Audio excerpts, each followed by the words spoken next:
Was this a bad decision? This weekend, I bought a 2019 Mercedes-Benz A-Class with around 80,000 miles. The car in total was $18,999. 4-year payment plan, paying $517.83 a month, with an interest rate of 18%. 18%? It says the APR of my loan as a yearly rate is 26.84%. Now I have no idea if it is a good or bad decision. I'm 19, my credit isn't the best, I only pay my student loans, so it is at a 667. I put a down payment of $3,800. It seemed like a good deal at the moment. It always does. But a friend pointed out the interest rate, which I didn't even think of or really wanted. But a friend pointed out the interest rate, which I didn't even think or really wanted to know what is good or bad. Okay. Sounds like he's trying to say his friend pointed out the interest rate and he had never even thought about whether the interest rate was good or bad. Okay, so any tips? I'm nervous. I might have made a horrible decision that'll affect me in the long run. So I would say that if you were my son or daughter and you brought this to me and you'd done this, the first thing is smack. Okay, now that we got that out of the way,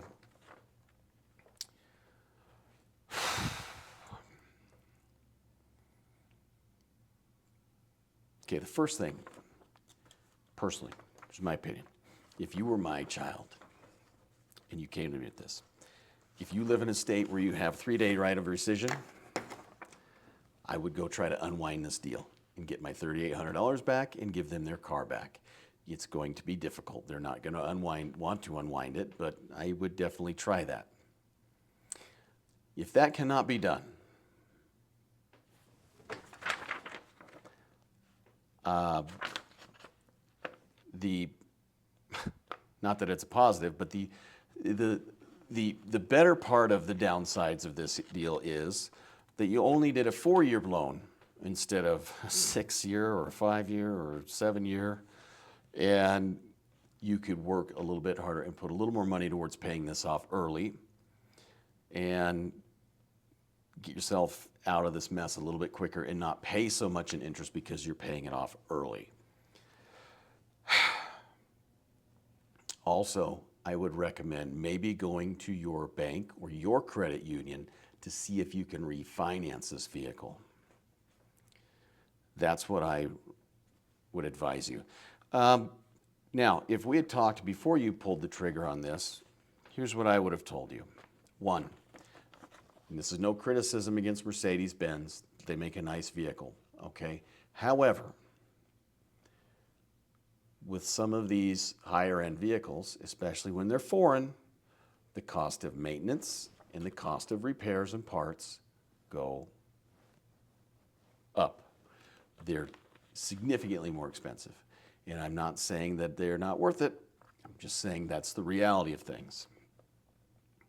You will pay more for parts and labor. Bear that in mind. So if you can't afford those parts and labor, you may not want to consider buying those vehicles.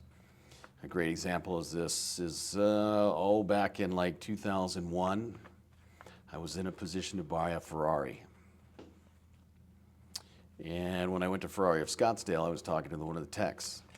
And he told me, he's like, you don't want that car. And I said, why? And he goes, it's not a real Ferrari. And I mean, what do you mean it's not a real Ferrari? And he goes, well, that one has 8 cylinders. It doesn't have our V12. And there's a carburetor for each cylinder.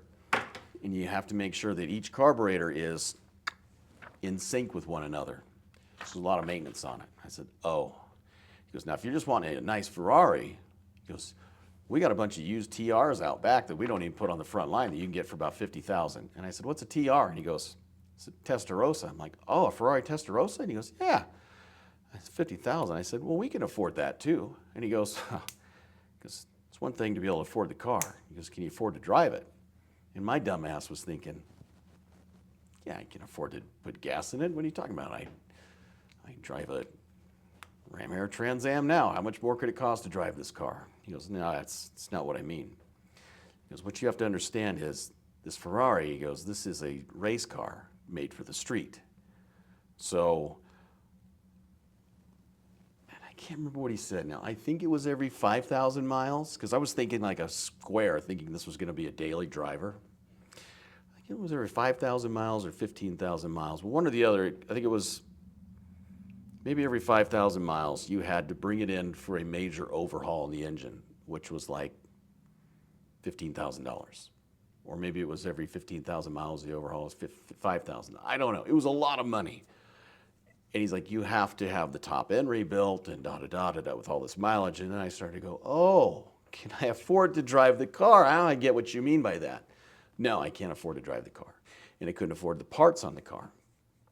And that was what he was getting at, because Ferrari wasn't as simple as just putting gas and oil in it. So next thing, I would have advised you to, first-time buyer, again, you're going to pay a higher interest rate. It just is what it is. And that's how the banks, they do whack you. And a dealership is going to take advantage of that because they can. And they'll tell you things like, well, you're a first-time buyer, you have to buy your credit. Which is sort of true. I have a video that talks about how to build your credit if you're young, or if you have bad credit, or if you need to rebuild your credit. I teach people how to do that. It's very, very easy. It's not difficult to do. But what I would have done is gone to my bank or my credit union, sat down with my banker and talked about getting an auto loan. Found out that them pull my credit instead of letting a dealership pull my credit a bunch of times and put a bunch of hits on my credit, which will lower your score, and let my banker tell me what I could qualify for. And then gone shopping to find a car or a deal that would fit within that structure and those parameters. It's a little bit slower of a buying process, but it's a lot safer. You may still have a chance you could go refinance this.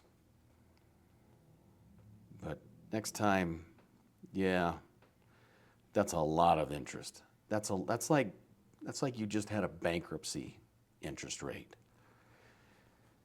I